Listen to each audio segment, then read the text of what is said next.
welcome to our YouTube channel. If you haven't yet subscribed, please do. Okay, we're going to talk about the prevalence of pornography and also prevention. We know the internet is causing all sorts of issues.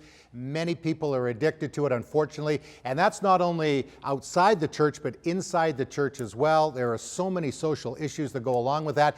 And to talk about this very important topic, it's not an easy one, guys, but we have Andrew Blackwood, psychotherapist and coach. Good to have you back.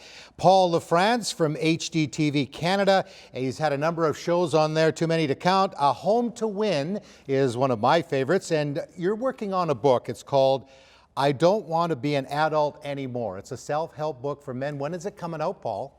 Well, when I get around to finishing it. Thanks for bringing that up. Next year it'll be out. Okay, we're gonna push you on that. And also, for the first time to our panel is Sathiya Sam. He is the founder of Deep Clean, an organization that helps transform men overcoming pornography. And good to have you here. Thanks, Greg. Now, you've had you on the program before, and you talked about your addiction to pornography. Yeah. Is that one of the reasons that drove you to wanting to help guys get free of this? Yeah, 100%.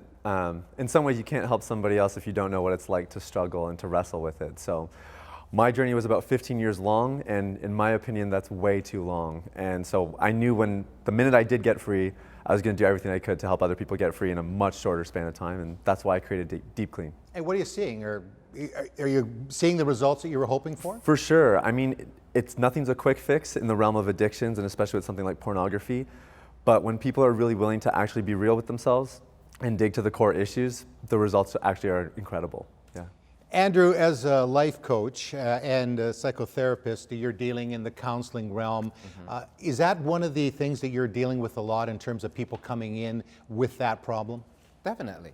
I mean, at the core of it, there's always those similar pieces. When we get down to it, it is about esteem, it's about identity, it's about some of those beliefs that keep people stuck. So yeah, I see it, and I like helping people with it. And I know you deal with people in the church and outside the church. Right. And I mean, and the statistics, as I've been researching this, we've been talking a lot about this on 100 Huntley Street, because we want to help people get free of some of the things that are bringing shame, causing problems in marriages. But it says 76% of Christians between the ages of 18 to 24 regularly seek out pornography. And that's according to the statistics from our friends at the Barna Research Group. Are you surprised that it is so prevalent in the church? No, not at all. I used to think that, because I grew up in church, I used to think that people in church were different than people who are not in church. That's not the truth. We're all the same. And my now working definition of sin, because a lot of people are uncomfortable with the topic, is a soul in need.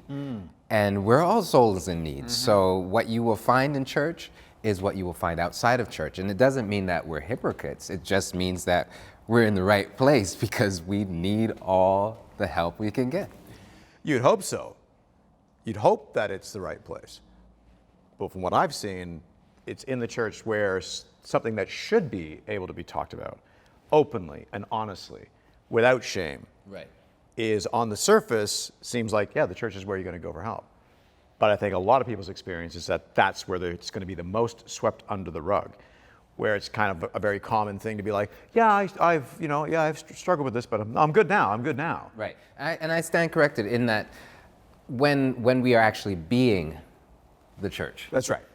Then you're in the right There's place. a difference between the religion part of church that we have to look good on the outside, but inside we're pretty messed up. That's right. Yeah. And it should be right? It should be the safest place to go, but it's not always. No, for sure. And I think that's the whole point is you can do anything you want on the outside. Anyone can put on a facade. But actually the good news of Jesus and the gospel is actually that we can have an experience inside.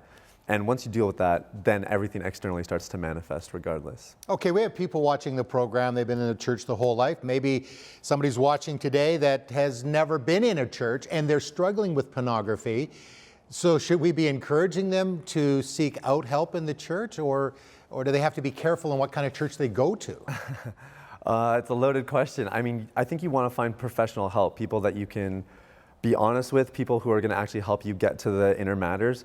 Hopefully that, like you said, that should be inside the church. We would certainly hope so. And if you can't find it in your local church, then I would say go somewhere else to find it.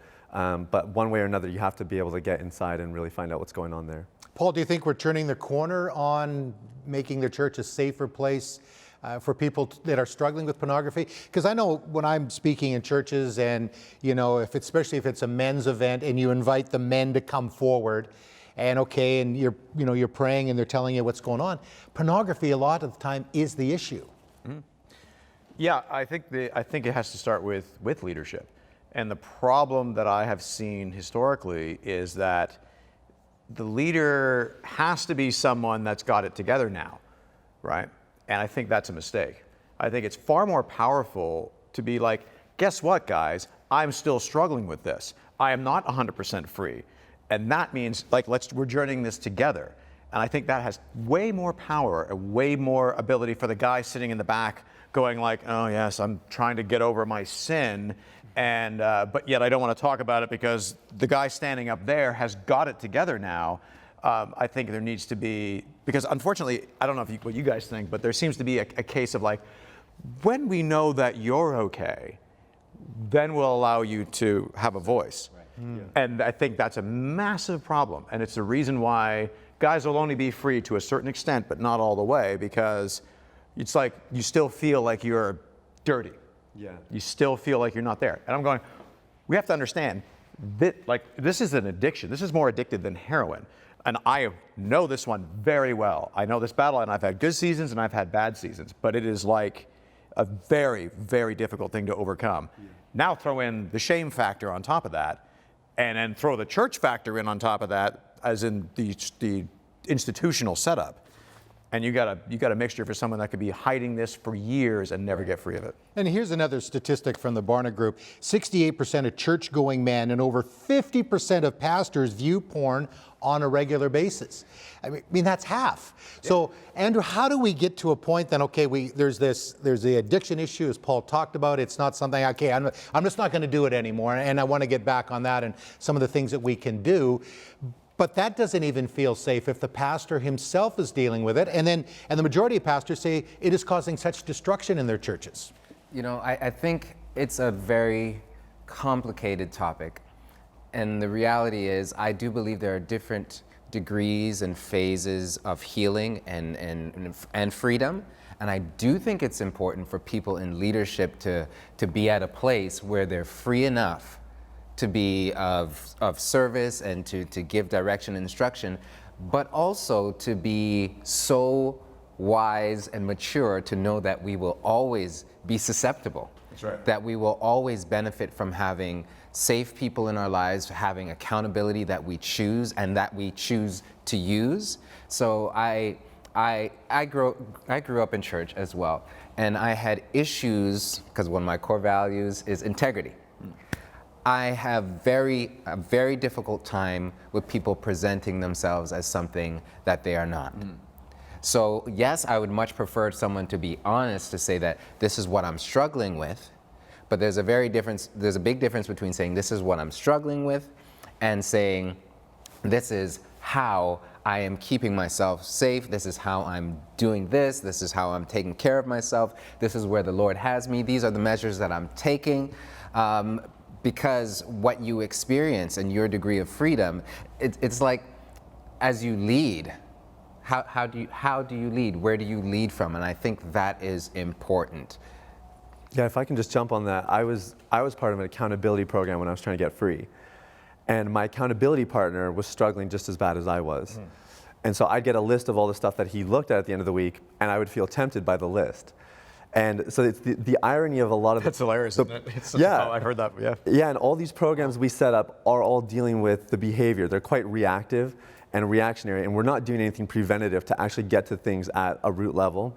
And I think it's especially prevalent in the church because if you don't have to be accountable for what's going on inside, it is a lot easier to say, I'm struggling, and there we go, like I was vulnerable and I got it out there, instead of actually figuring out why am I struggling and being willing to kind of go on that journey and figure it out. But I think probably one of the most important things is, again, putting it out there and being real about this struggle.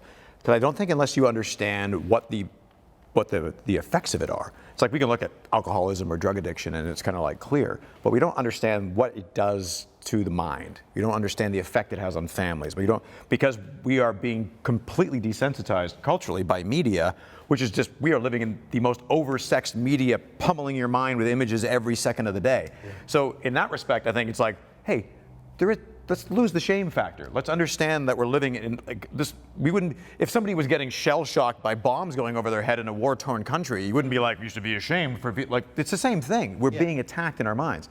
And I'm going, when you understand that this is the struggle that is happening across the board. I was in a hotel room last night, showed up, tired. Do you not think that thought entered into my head last night in a hotel room? Yeah, it did.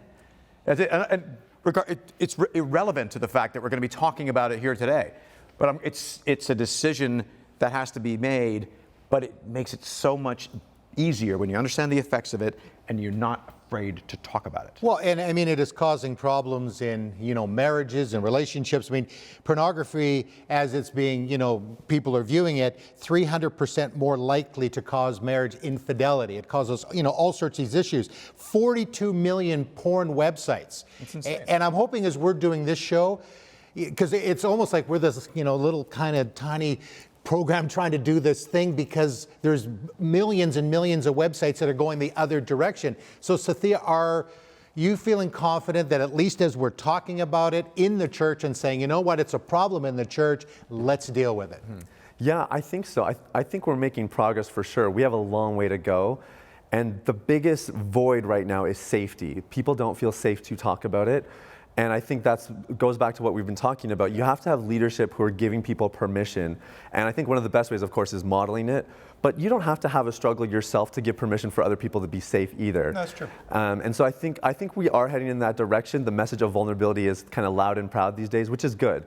So we're going in the right direction, but definitely a long way to go. Like the stats speak for themselves. We don't have this thing figured out by any means. Andrew, are you hopeful? I mean, when in your practice and you're talking to men, are you seeing some of these guys get freed and improving their marriages and as dads?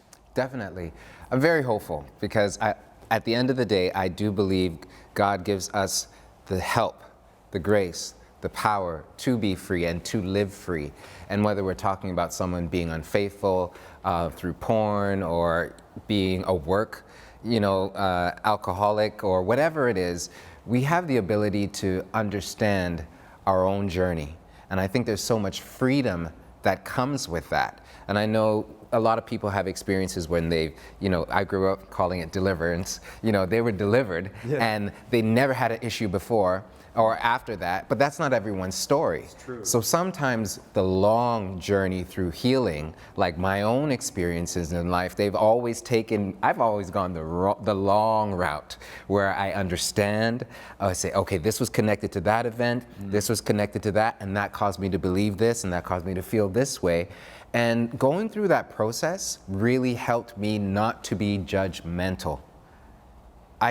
How can I judge someone when I know that I'm susceptible and I've been there, and if it's not the same exact issue, I know that I'm just as human as the other person. So sometimes the long route is the blessed route, and you can then walk with people through their pain, through their struggle, without judging them. Yeah, and as you mentioned, some things, there's a deliverance. I know when I came to Jesus, I stopped swearing, but I still had a bit of a temper. And at times you have to, you still have to work on some of these things. Lost men will probably deal with it until the day that they die. But there is hope. So, Sathiya, tell me about your ministry. Give a website, because we want to provide practical help to people that are struggling with pornography. Yeah, for sure. The website's just my name, sathiyasam.com. And the program I do, Deep Clean, you can find out more information about it there, but it's just predicated on this, helping men get free through a coaching process. And it's based on the principles I use to get myself free. Good. Well, thank you guys for joining me. And we have a secret weapon. It's called prayer. And we believe in that. And if you're struggling with pornography today, we'll pray with you. These are not professional people. We can direct you to professionals. But prayer is something that, God uses as we bring it to Him. 1-866-273-4444 is our prayer line. And because of the sensitivity of pornography, you can also email us at prayer@crossroads.ca.